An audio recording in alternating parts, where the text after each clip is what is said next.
অবশেষে আইনত বিবাহ বিচ্ছেদ হলো রৌশন সিং ও শ্রাবন্তী চ্যাটার্জি।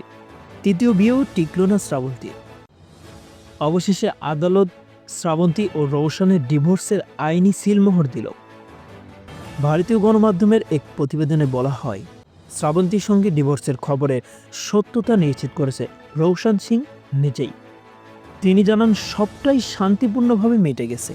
প্রেম ও বিয়ের আগে যেমন অপরিচিত ছিলেন, তেমনি 8ই এপ্রিল থেকে তারা আবারও একে অপরের কাছে অপরিচিত হয়ে যাবেন।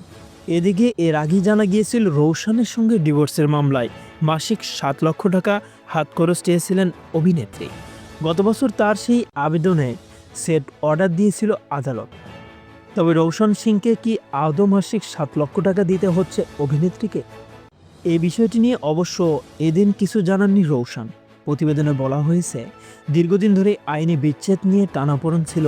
অবশেষে তারা গত সেপ্টেম্বর 2024 পাকাপাকিভাবে বিচ্ছেদের পথে আরও এক ধাপ এগিয়ে যান। শুধু বাকি ছিল দুজনের স্বাক্ষরের।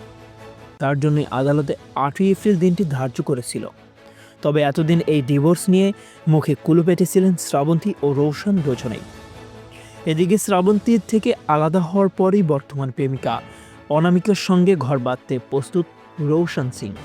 পেশায় তিনি একজন জিম প্রশিক্ষক।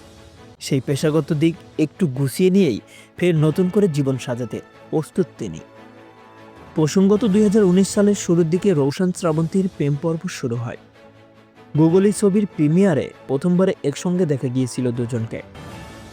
মাস কয়েকের মধ্যে সুদূর পাঞ্জাবে গিয়ে লুকিয়ে বিয়ে করেন তারা। বিয়ের দিন 10 পর বিয়ের খবর জানিয়েছিলেন অভিনেত্রী।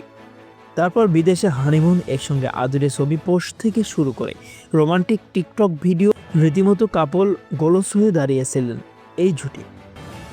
ছবি জঙ্গনের এ পর্যন্তই। পরবর্তী আপডেট পেতে আমাদের সাথেই থাকুন। ধন্যবাদ।